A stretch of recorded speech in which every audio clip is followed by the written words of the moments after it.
your mind, lost in.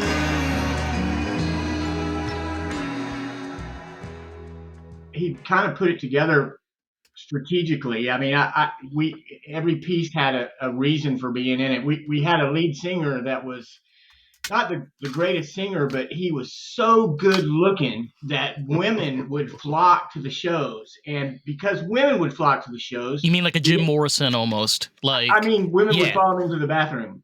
And Jeff did this on purpose. And I was kind of unaware at the time what his strategy was.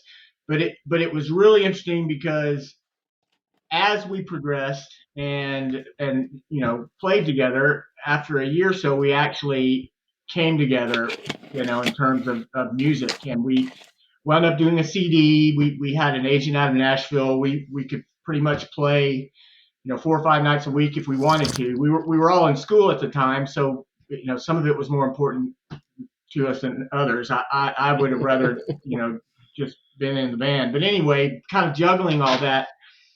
It was a really great ride. We did it, without, well, I mean, plenty of little adventure stories, but it was, constantly growing, and everybody kind of had the fever, and we all miss it a lot. Yeah. Wouldn't trade it for the world. It was, honestly, like, it's a different set of mind almost, because, there was a time where you could put yourself where you had a dream, you wanted to express your love for the arts, and you wanted to be somebody that's creative and do something with that, right?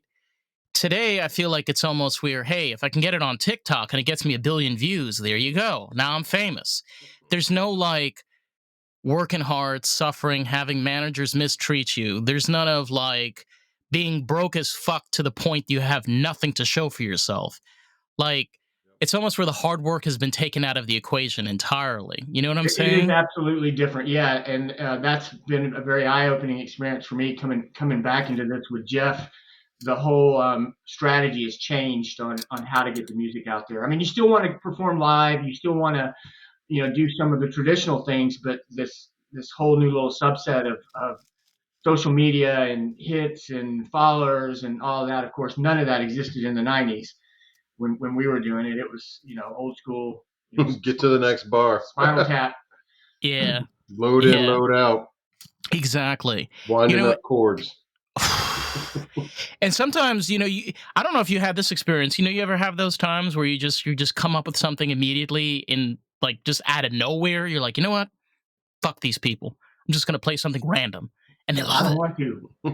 We played at a bar in was that Spartanburg? Macon, Georgia. Ooh. And real South. The story goes, and Jeff tells it better than I do, so interject, Jeff, if you want. But it was a crowded show. I guess everybody was there for, like, all you can drink. Do you remember? Yeah, so we played Macon a few times and had a following, and this guy's like, I want to hire you. I have this thing on Wednesday nights. I do all you can drink for $20 from 5:30 to 7:30. And then I want you to be there at 7:30, because everybody leaves at 7:30. They go to other bars. I'm like, of course they do. So I want you to be there to hold the crowd. And so we're not a 7:30 kind of playing band, right? That's not really was our style. I'm kind of getting that drift now. And so we show up maybe at 6:30, and it's just Heath and me. The drummer's not there, the lead guitar's not there, the singer's not there. So we start setting up. We set up the drum set even, and they're playing loud, hip hop music. It's a party. Everybody's having fun, and we're setting up. And then at 7:30 in 0 seconds, the DJ goes, and now from Auburn, Alabama, the Chillbumps. And he started, like, just like you can hear the cymbals, like we're still setting it up. No one else is there. And we run over to turn on some music on RPA, which now sounds just like crap, like a boombox compared to their big house system. Everybody leaves. We finally get the band there, and we play, and it's a good time. I don't know, out of 200 people that were there for all you could drink. Maybe 50 stayed, and they had a great time. And they're like, "All right, we'll be back next Wednesday. We'll tell everybody y'all are great and be on time." Da da da da. And so, like at midnight, we're winding down. Time to go. And the owner's like, "You're supposed to play till 2 a.m." I'm like, there's literally nobody here. There's like 2 people playing pool. There's the 5 of us, our sound guy, and your bartenders.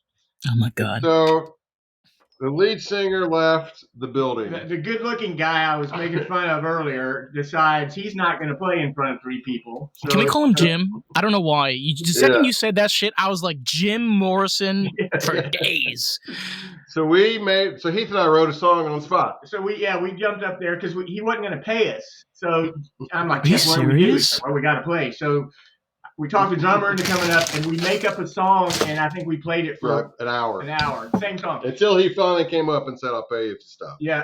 And it wound up, isn't that on the CD? Yep. It wound up being on the CD, but the song was kind of cheesy, called "I Don't Want to," and it was homage to this.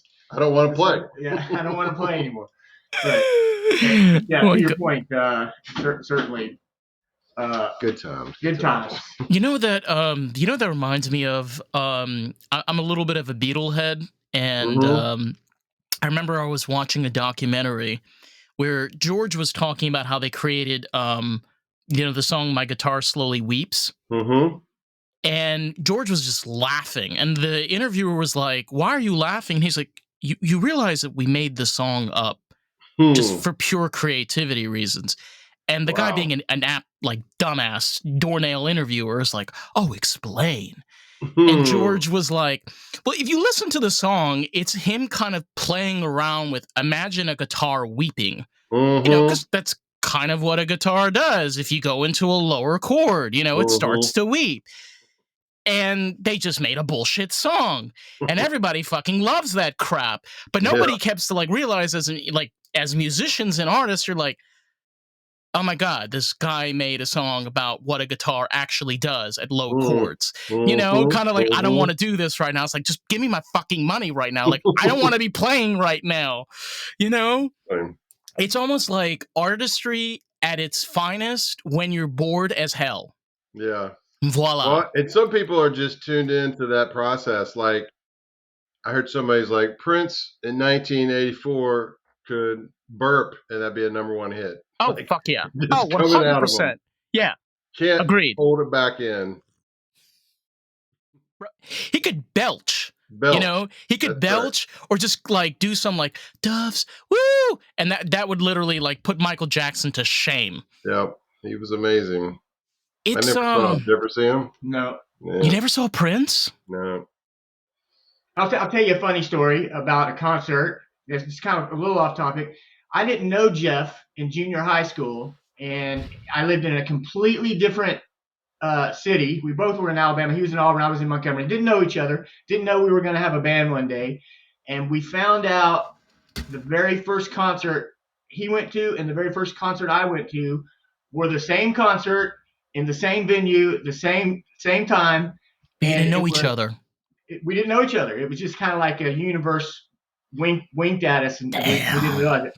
But wait till you hear the band. So it was you claim Houdini, but I was a Fat Boys fan. Boys. You probably don't know either one of those.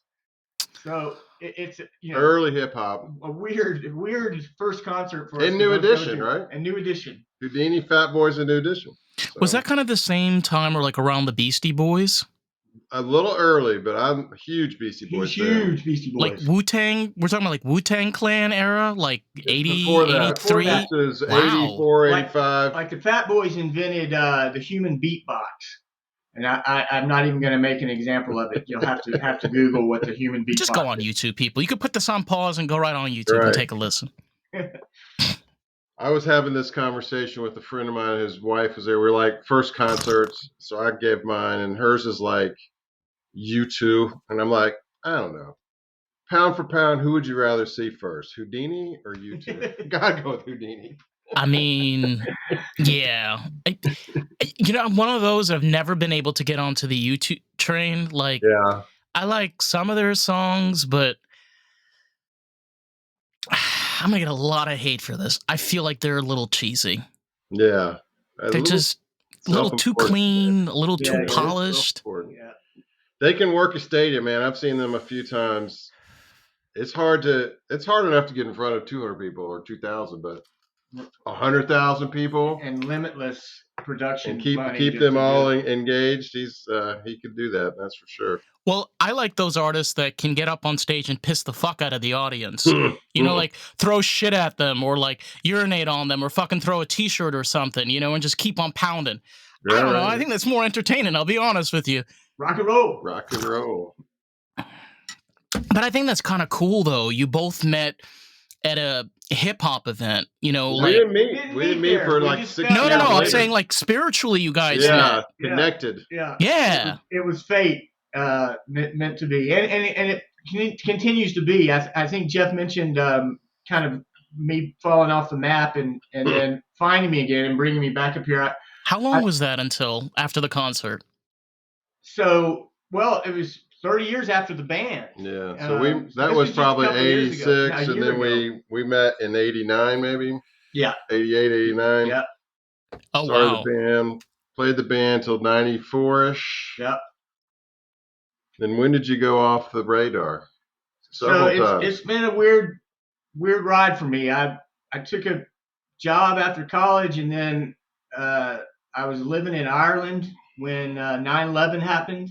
Oh, wow. And the Irish had no sympathy at all for us. I was homesick. Everybody back here was hugging each other and putting flags in the front yard. And the Irish were like, oh, you had it coming. Foreign policy is too aggressive, Heath. You know, they've been dealing with the IRA for, 100 years. 100 years. So I quit my job and flew back to the States and joined the Marine Corps. So that was my first time I kind of disappeared from everybody. I think there was a rumor out there I had done that, but you're not the first. You're not one of the first people. I've heard this from a lot of people that are in the Marines. I know of one of my classmates the same thing. It's like the Marines is like a place of like getting away from everybody and kind of finding like your place of home. I find that interesting. Yeah, it'll straighten you out. You hear horror stories of people kind of doing stuff like that and then losing their minds, but the Marine Corps is a little bit different. It's its own motherly womb that and in my case it straightened me out and added some focus, but I also disappeared from everybody recently, and then Jeff kind of finding me and bringing me back. I had opened up a small cafe in donut shop. Same shit, bro. Same shit. So anyway, I had a girl who was also my business partner. Damn. We opened it up, and after a couple of years, we sold it. We kind of built it to sell it, and she became very angry. I'll just leave it at that. And I was down on the coast. My neighbor had this piece of shit 50-foot yacht that was basically a floating box moored a half-mile offshore. And this angry girl, when I say angry, she was going to get me. I mean, that she would tell me she was going to get me. So I went to my neighbor and I said, look, I'll rent this yacht from you, for $1,000 a month. I gotta get it offshore, And it's like, sure, man, because it wasn't worth. I think he paid $15,000 for it or something. So anyway, I just was desperate, and I was going to do it for a couple weeks. She wasn't capable of swimming out there, and I couldn't imagine her. She didn't pass her swimming lessons when she was in elementary school. Okay, we'll leave it at that. Yeah. But anyway, I wound up staying. Too many donuts. Yeah. Way too many donuts, bro. Don't even go there. Look at the cops, bro. Like, I'm from New York, man. They got a fucking Dunkin' Donuts, and they be drinking that coffee and shit all goddamn day. And they be wondering why they can't get out of that fucking car. It takes them fucking 5 minutes, then 10 minutes to come up your window, and they're huffing and puffing. Yeah, sorry. I got a little distracted. No, it's all right. Anyway, I wound up staying. I was going to do it 2 weeks. I wound up staying out there 2 years, and you still paid $1,000 fucking for this boat? I did more than that. Solar panels on it, TV, had internet. Just it wound up being a really great place Safe to haven. stay. I mean, the guy I was renting from finally had to kick me off it. He wanted it back, and I don't blame him. But it had a very profound effect on me. I was isolated. I stayed out there. I would come in for groceries and to run and whatever, but I basically was away from everybody, and the open water kind of changed me in a way, and I loved it, and I'd recommend it for anybody. But I came off the boat because one of the reasons was Jeff had found me and said, "Come to Greenville, check it out." Nice job, Jeff. Yeah. So this was really me coming back into society, and it's been a little bit of a shock to the system because I've been away from people for so long. Like last night, Jeff was constantly doing something. Last night we went to see Driving and Crying, Kevin Kinney, a show. Oh, nice. 200 people, elbow to elbow, which is, like I said, a little bit of a shock for me, but it's also been good for me to, get back out and into the world. And then the music, of course, that we're doing now has absolutely what kind of music are you guys doing currently? Yeah, this is a weird question, Jeff. I'll let you answer that. Well, shit. It's not a weird question, a weird answer. It's it's guitar based, riff based. In a typical song is there's two typicals. One is Heath writes the whole song. He wakes up from a dream or running and has the song, chords, changes, chorus, verse, words ready to go. Maybe not all the words, but some of the words. And then the other typical is I'll write a riff, like just a little or chord progression, and then. But it's untraditional. Jeff's music is it's hard to, and this is when I said it's going to be a weird answer because it's not anything like my songs. It's more, I mean, what would you call it? Kind of a fusion. Well, non-traditional, not even a 4/4. It's weird. It all comes together somehow, which trips me out. Yeah. And then Heath writes the melody. He writes a melody to it. And then we'll jointly work on words. And Damn. so we have. Go ahead. I'm sorry. I'm a headbanger, and I love grunge. I love rock, but none of the music that we're doing is turning out into any of that. I mean, one of my favorite songs is kind of Frank Sinatra-ish. And so, I mean, what comes out is just what's coming out. And, you're. I hope you don't take this the wrong way, but your personality, the kind of the way that you talk about music, and your kind of inspiration, kind of almost reminds me of Willie Nelson, in the way that Willie Nelson has been able to magically pick up a guitar and play music that is not your traditional country. Right.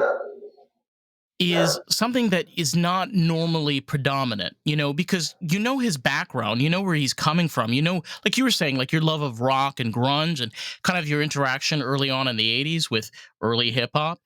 Mm-hmm. You can have that with an artist that you almost grow. How do I put this? It's like you grow a new set of eyes almost. Like you can think deeper and see things deeper within music. Does that make sense? Sure, that's cool. I think we got a little REM, little Beastie Boys, little Red Hot Chili Peppers. Yeah. I think. Ooh. That kind of bouillabaisse of those three groups. I mean, it was kind of the era that you guys were around, and I mean, to be honest, those type of artists and creators, they kind of started something new, which is fuck the system. Mm-hmm. Yep. Fuck your label. Like, seriously, you look at a lot of these artists, they're like, fuck your label. I'm not going to sign your stupid ass contract. Fuck you. Yeah. Mm-hmm. People, like, I was hearing the other day, which is something that a lot of people don't even talk about, is like, particularly with Madonna. Okay. Mm-hmm. Madonna was this big ass mogul, this big ass star, but she said fuck you to the man too. Mm-hmm. And she had her own label, and she pulled in artists and she helped build them along the way. I think that's something that you guys grew up with and experienced more. This level of like, hey, we love something, let's work together and make something really great. Mm-hmm.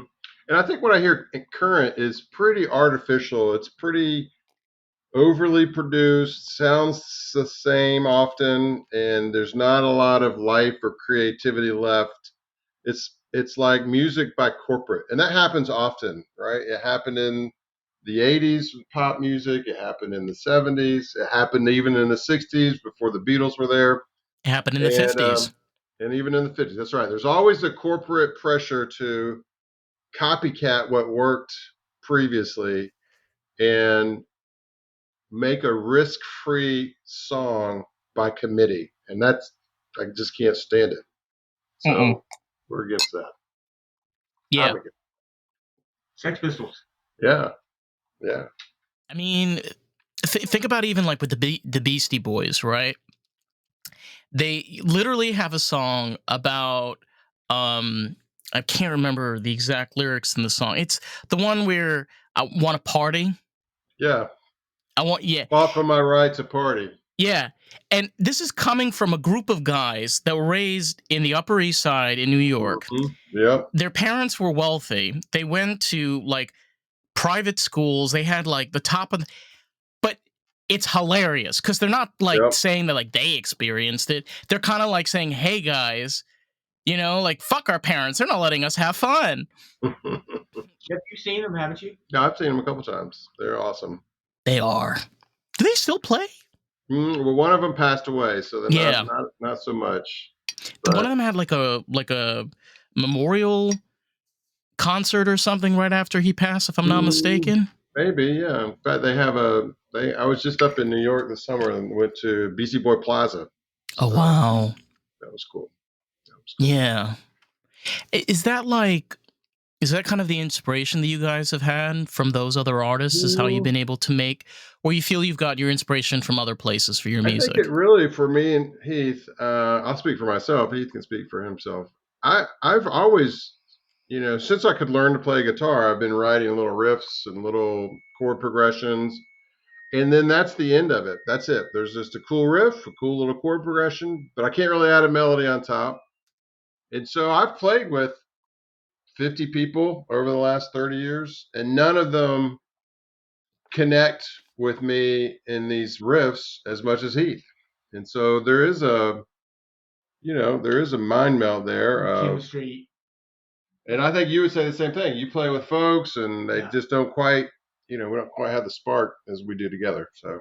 So Jeff and I, back in the day when the Chillbumps were doing what they did, I mean, we played some pretty big crowds, but Jeff and I it was a 5-piece band, and the two of us were always set up on the same side. So it was kind of that chemistry that just developed over time. Plus, so much happens when you're playing live.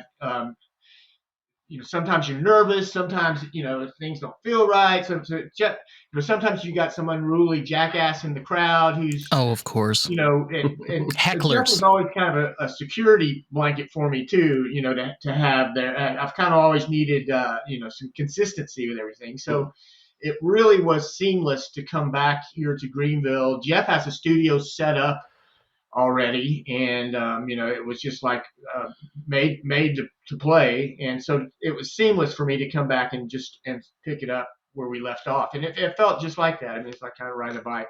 We've written about 21 songs that are in various stages at the time, and some of them are I'm really excited about, which is really fun to be creating something that you're motivated with and you think about. And, I'm constantly, something is always in the back of my mind about how to improve it or what we need to add to it or, how we're going to, kind of keep this thing progressing. But it's been great.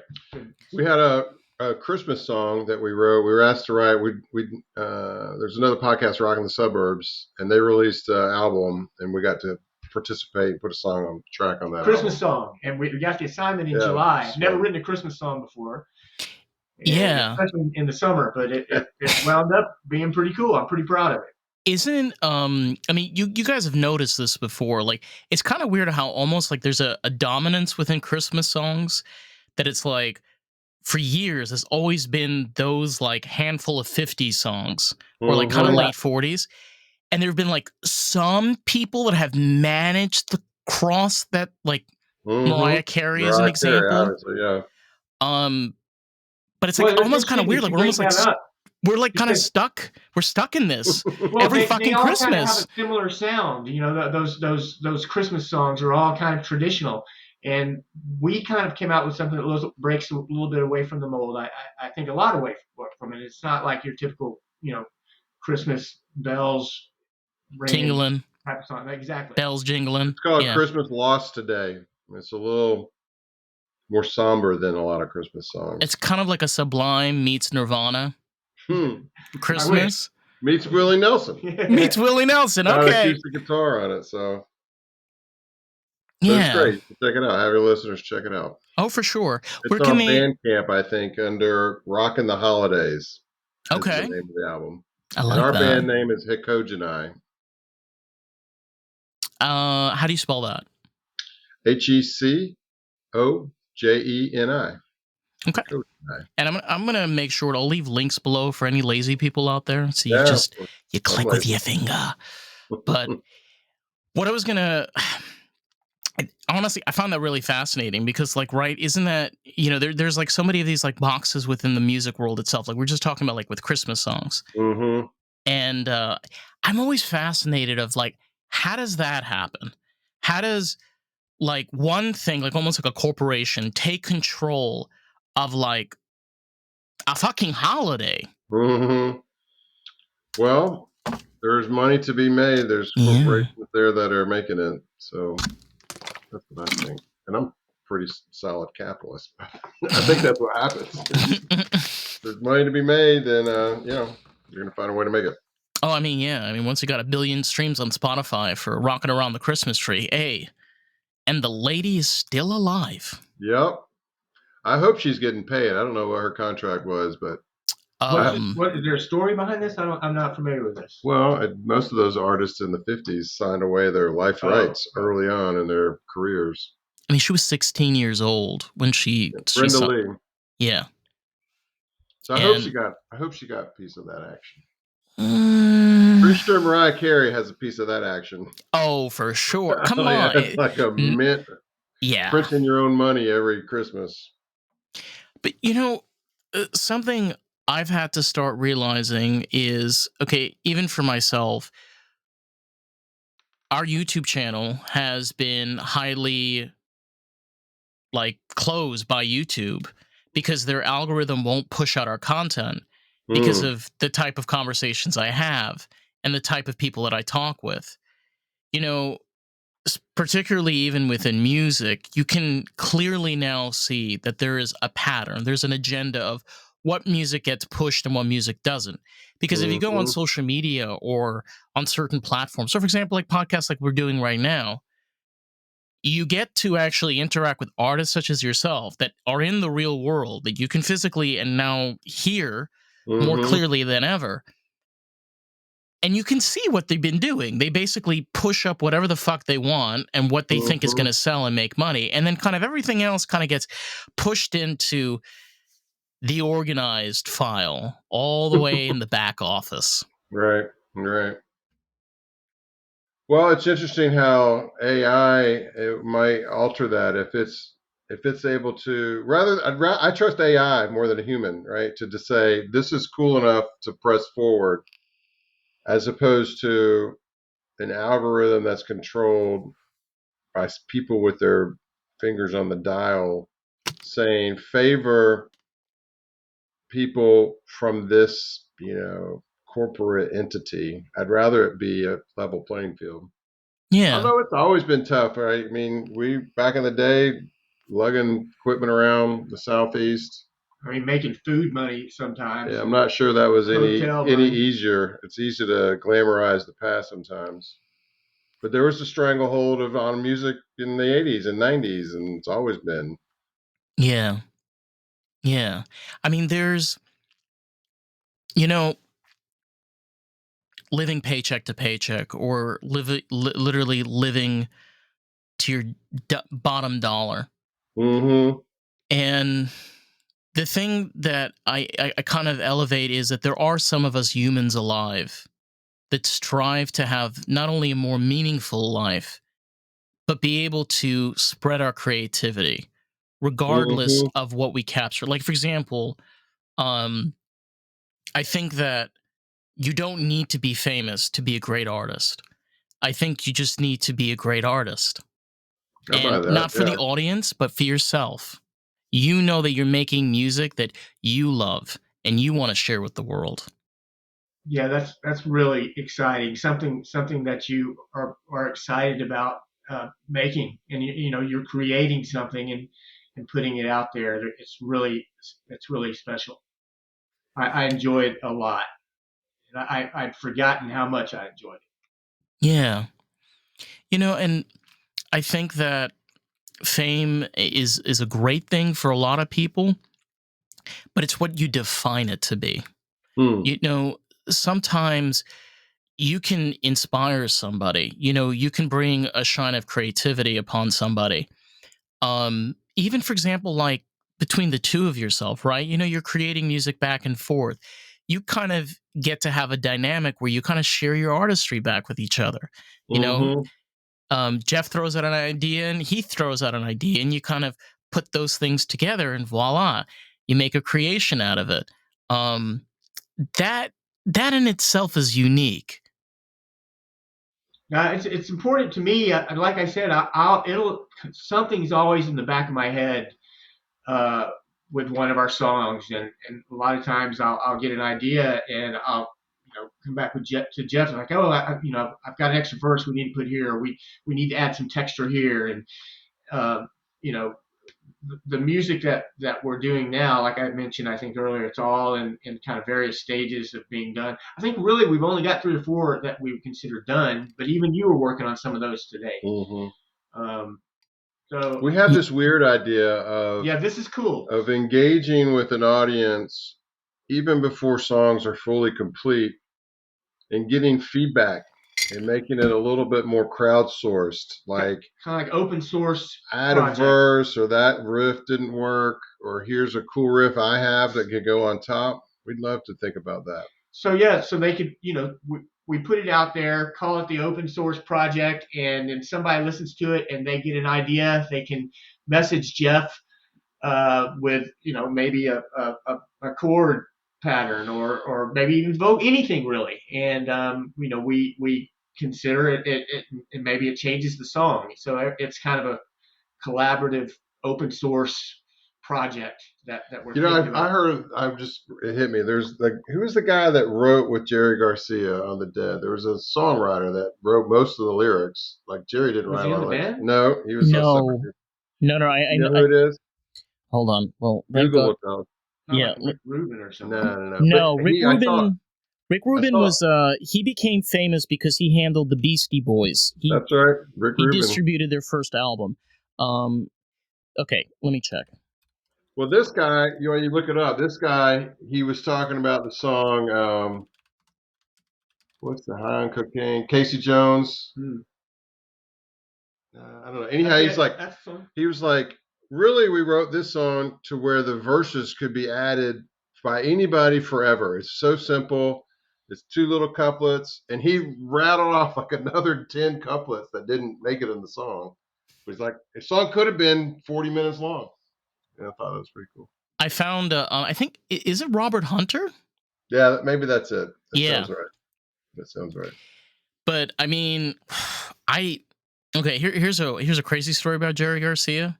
Yeah. For a lot of people that don't know this, Jerry Garcia albums are extremely rare, like records, like vinyl records. Right. They're extremely rare and they're very hard to come by. Why? Well, when he died, a bunch of rich people thought it'd be a great idea to buy all of his records and then rack up the prices like nobody's business. Huh. I have one Jerry Garcia album, and I got it in Rhode Island. I met this guy at a fair in Providence, and I was like, talking to him about music and stuff, and he was also an artist. It's just selling vinyl records. And he said to me, he's like, you seem like the type of artist that'll like this. He goes like behind one of the cartons that was full of vinyl, and he pulls out a Jerry Garcia one, and he's like, it's $15. Wow. So I'm I curious, have the first edition, 1973 or 74. So Paid $15. Put a dollar on it. What do you think it's worth? I checked up on Discogs. It's worth between $500 to $650. Wow. Yeah. Nice. Cool. Yeah. Good job. Thank you. But I mean, I'm still kind of pissed off at those people that did that because, like, they took away something that a lot of people can enjoy. You know, Mm-hmm. that is something, by the way, like you guys just brought up, which I think is really important, is there was a way where you can kind of take away a person's right to share their music. Yeah. And we see this with a lot of artists. I mean, it just goes through the list. But you being able to say, no, like, I want to share my music. I want to hear what people have to say. And, like, nobody can stop you. I mean, it's out there publicly. Like, there's no guardrails of any kind. It's like you're able to be at the top of the hill whenever you want to be. Mm-hmm. Yeah, that's one thing that's changed for the good, I think. We could Yeah. write a song this afternoon and it could be on Spotify by midnight. Crazy. That's never happened before in the history of mankind. No. It's really crazy. No. And the tools that you have, on your desktop are as good as the studio we recorded in 30 years ago. He's sometimes even better. Oh, yeah. Some It's the talent. I remember I had I think it was somebody that I had on the podcast or somebody that I talked with. Mm-hmm. He was a sound engineer in the 1970s in New York. Yeah. And he used to tell me, he's like, first off, you don't understand how bad these sound machines were. Mm. They pulled out so much heat. Okay. They had to have to keep these rooms very, very cold. And he said, like, it could be 98 degrees outside in July, but you come into work, you put on a thick jacket, and you go in and you work in the studio. Crazy. And All those tubes. Yeah. yeah, you know, and back then, the way that they used to have to be able to do synthesizers, especially in the late 70s, was like, you move your hand the wrong way, you hit the key, like, that's it. You got to take out the reel of That's right. tape, cut Session's over. There you go. You got to start all over again. It's just crazy, and how, like, we went from physical cellophane all the way now to digital construction. And I think, like, to your point, even with AI, there's been a lot of benefits with AI. Like, think about it. We could maybe be able to take some of the works of, like, Amy Winehouse, for example, that was never finished, and be able to bring them out to full production. There could be ways, for example, in the future where you guys can use AI to be able to reformulate your music in different ways that you never thought of before. Yeah. I don't know, like, it's really fascinating where we are now. And keep in mind, this has only been 30 years, right? Mm-hmm. This isn't a long period of history. That's right. It's amazing. Yeah. Well, and I think the whole AI driven and corporate driven, what we were talking about earlier, like producing by committee, I think that's going to open markets for a little more lo-fi, a little DIY. Like, people crave human interaction more so than machine interaction, I think. And so I don't know. I think that there's going to be a renaissance of roots-based, simple drums, bass, guitar, vocal kind of approach. That's how most of our songs start, and then we do layer in some stuff on top. Yeah. Hand claps and Yeah. weird synthesizer stuff. Something I ran across on Spotify recently, which I didn't even know was a thing, and I had to, like, research this. There are these playlists that are recordings of Japanese singers in jazz clubs or late night clubs in, like, the 60s and 70s. But they've used AI to edit them so it sounds more cleaner.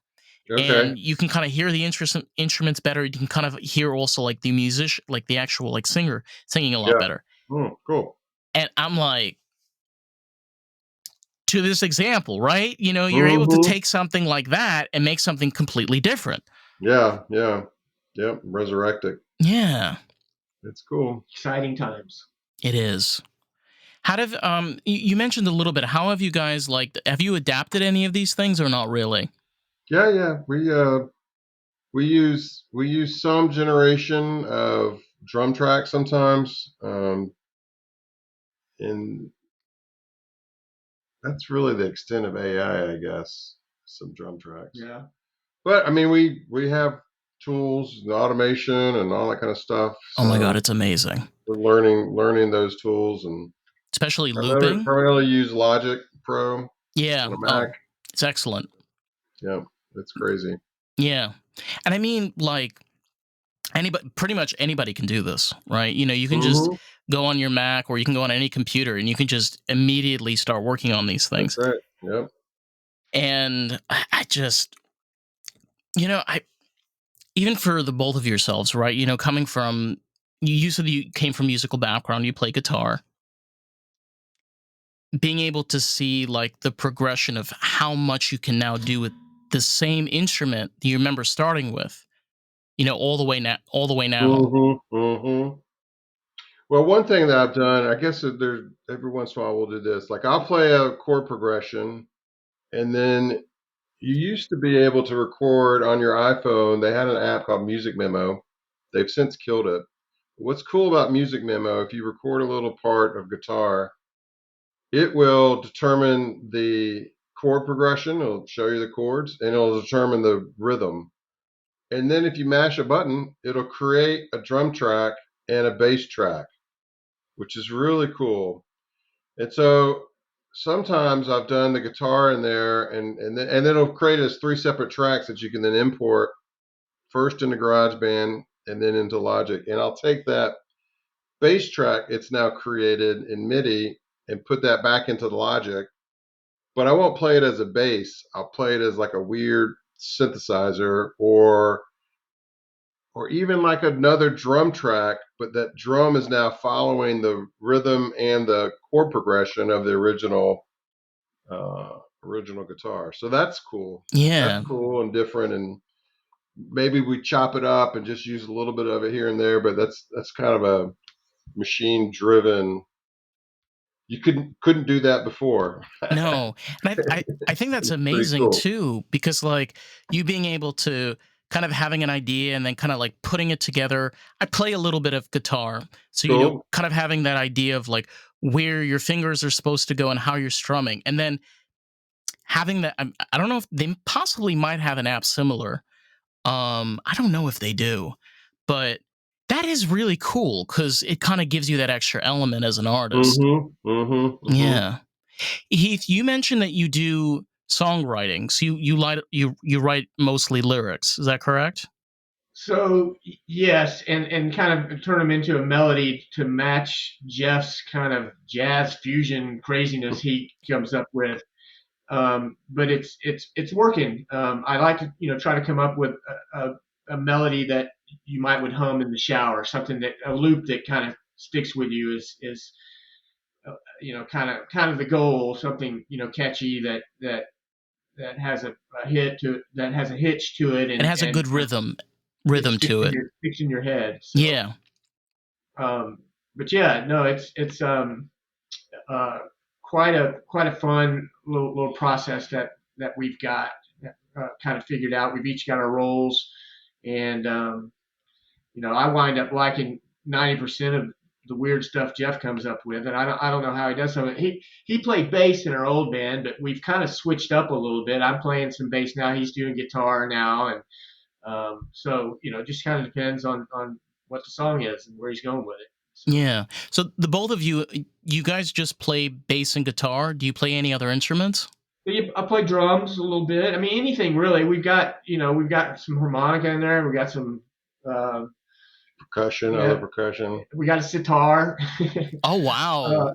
I mean, Jeff's got a little collection of things. And our first CD that we put out in the Chillbumps, Jeff brought a mishmash of stuff into the studio for us to use. He had nailed an air conditioning grate to a wood board we used as a scrape. Anything's an instrument, I guess, at some point. But yeah, it's kind of the same thing. So now we're just switching up, just depending on who writes what.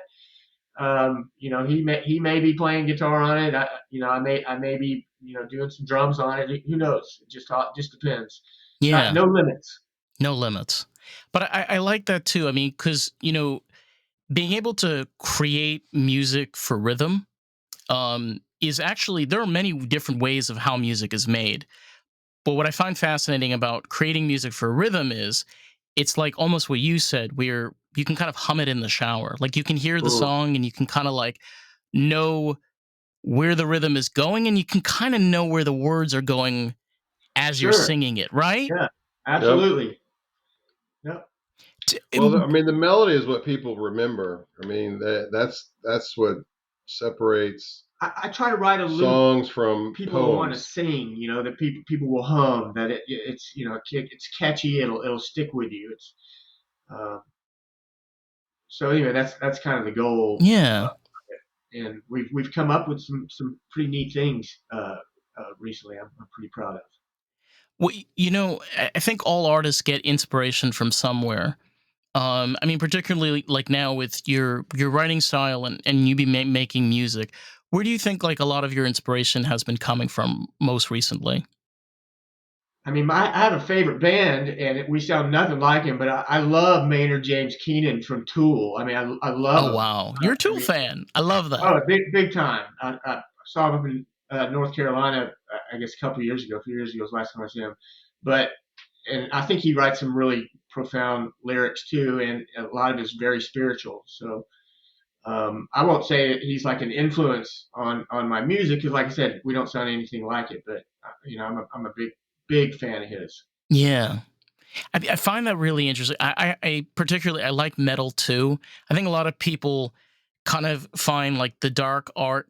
I call it the dark arts of music. Sure, I can see why. Yeah, Harry Potter, yeah. I mean, and dark arts. yeah, there's like this almost like awe of like screaming out your pain and sorrows. But to your point too, there's something about it that's spiritual.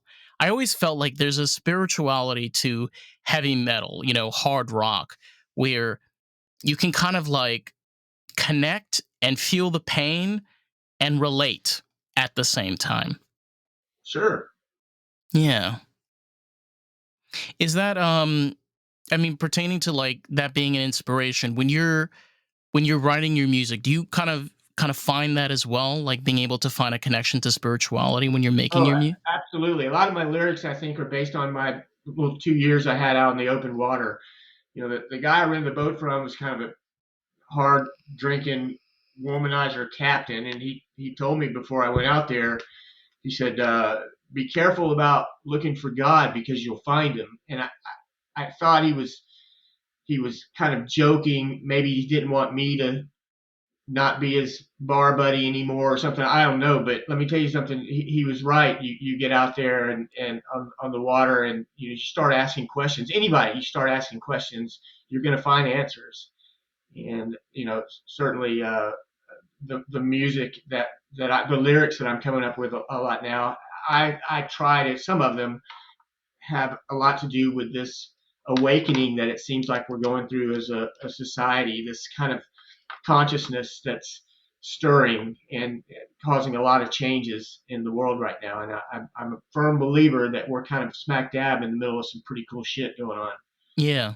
I think that for one of the first times in an industrial society, and maybe in any modern civilization, we're more aware of our surroundings. You know, to that example, I mean, a lot of us go through shit. And I can even imagine for yourself, being in that place where you need a sense of solitude, you just need to get away, um, is understandable. You know, we go through a lot. People think that life is easy. It ain't easy. All Hmm. right. And it's crazy because sometimes all you need is just that one experience. And sometimes there's multiple experiences that really opens your eyes to what you're actually capable of, what you didn't believe you were capable of. Yep. Yep. Yeah. Um what I wanted to, you guys were kind of talking about earlier with, your early experience, like coming from college and you guys eventually like coming together and kind of being able to form what you have now. Um, Besides like your artist creativity and your story, have you been able to search out or be able to connect to any other types of artistry that you may like find relatable? Like I know some artists are like always just instruments or sometimes just creating music, but sometimes there's other things that we like to do as well. Mm-hmm.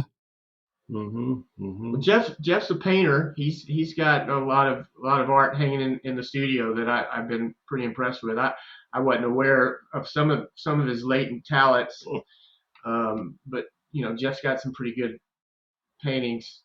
What do you paint? It was really task driven. So I went to Paris with one of my best friends and his wife, and they had never been. I'd been a couple times.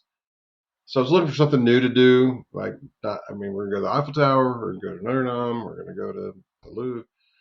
So I was like, I'm gonna go on a chef's market day, and that's be cool. I like to cook too. And it was like $800 a person. I was like, golly, that's crazy. So, but they had this other thing. It was like an artist day where you show up one of these 4 or 5 locations based on the weather and the sun, and you paint something. But that was also like $800. I'm like, that's just crazy. 800 is 4 of us. I'm not gonna do that. I think I can do this myself. So I bought supplies and I went to Paris and I painted like the Eiffel Tower, Notre Dame, Giverny. I painted Normandy Coast where World War II was, and Provence, a couple other places. Anyhow, I like miniatures, little ones. I hadn't painted since kindergarten, and it was fun. And it was cool. Like I remember going to Genevieve and I've set up. It's kind of drizzly. My now ex-wife, she's like, I'm going to the car. And so I set up, and this school teacher brings her class around me to watch me. Like I knew what I was doing. So I did that. I did that same kind of thing in Bermuda. And then I think I said REM's my favorite band. Mm-hmm. Great band.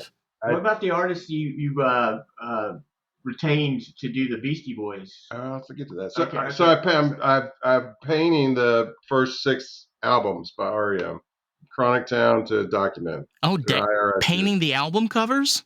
Yes. So I've done about 3. I got 3 more to do. And how big are they? Better. They're 24 by 24. So Jesus, man. Size. So they're pretty cool. I'm proud of those. Yeah, I'm surprised. Yep. Wow. Yeah. Like, where did this come from? Yeah. Oh my God. Cool. You know what? I honestly feel like that is kind of like our sense of like connection too, because like being an artist doesn't mean like you're good at just one thing. It means, you could like many different things. For example, myself, like I love podcasting. I draw myself. I kind of dabble doing music. I love cars. I'm currently going to school to be like an auto technician because, oh my God, the sound of some V8s and that hum. Ooh. But, being able to take those passions and things and be able to do things with them, I think is kind of like, again, like the thing that we should be doing as people. Instead of just sitting on your fucking ass and complaining how miserable the world is, do something. Go have fun. Go be that 12-year-old and fucking slam a ball out and in the backyard.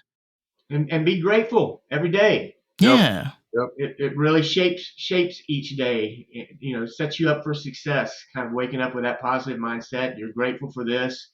Not focus on what you're lacking, but focusing on what you have. And no telling. Sky's the limit. No telling what's going to happen. I get excited every morning. Yeah. I remember I heard, I was watching a YouTube clip. I forgot the artist that was saying this. He said that back in the 70s, when people would ask you what kind of job that you had, most people would answer that they have a job that they love and they're passionate about, but generally speaking, they weren't paid a lot for them. People were more interested in getting jobs that were creative and they felt like a sense of passion towards, than get some kind of mundane and miserable job. I don't know how accurate or true this is, but I like the idea of it where, even for myself, right, there are many different ways as artists to be able to stay afloat, be able to create a way that you're able to financially stay on your own 2 feet. And there are many ways that people do this. You have people that are insanely amazing chefs, but they're great guitarists too. You have incredible tattoo artists that are also incredibly amazing chefs. It's not what we give out, but what we can give to ourselves. Love what you do and you'll never work a day in your life. Exactly. Did you come up with that? Right? I wish. That's okay. You know what? For the sake of this, Heath. That's a Heath quote. It's a Heath quote. All right. Well, I appreciate it. I'll take credit. All right.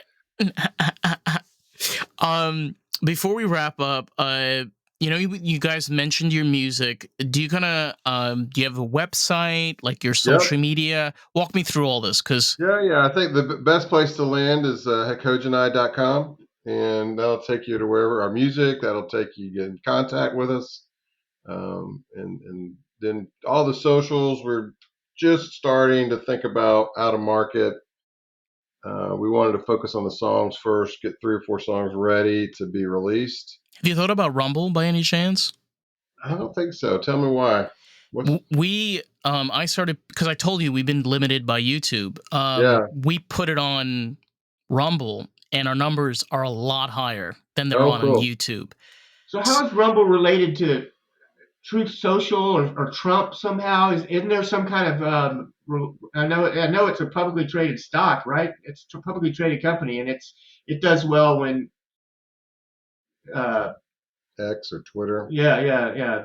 Are you aware of that angle? It's like the anti-Twitter, isn't it? Is that what it is? I don't know. Well, Rumble is kind of like the anti-YouTube in the sense where, as a creator and a content maker, they're very upfront with you. They're like, we're willing to monetize, which they give you a fraction of amount, but it's kind of built around like the community of people that are posting. So unlike YouTube, which uses an algorithm that, has keywords and phrases and kind of goes through your video, Rumble is kind of more of where it's up there. It could be whatever you want. Like, I'll be honest with you, there are some stuff on Rumble.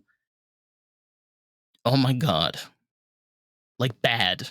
Okay. Like, yeah, like we're talking KKK, white national, like bad shit. But it's kind of the price you have to pay to almost give, that form of free speech and open-mindedness and kind of allow people to find whatever they need to. But that would be the only con I would say about it. But yeah, that's kind of the reason why I kind of went towards Rumble and kind of gave it a little bit of a shot. But yeah. All right. Well, we'll put it in our offer. Take a look. Awesome. I mean, you guys have said you've been working on music. Have you gotten anything released recently? Yeah, well, we had the Christmas song got released through the Rockin' the Suburbs podcast on Bandcamp. Our stuff is available on SoundCloud. In fact, we have a playlist of, 7 songs that we're calling Work in Progress. That's what people can kind of check out and give us their 2 cents. And then we have another folder of maybe 15 songs that's not quite yet ready for that honest feedback. It would be too harsh. Yeah. We feel emotionally mature, but maybe not quite that amount emotional. You're men at work. No pun intended. I love that band. Great band.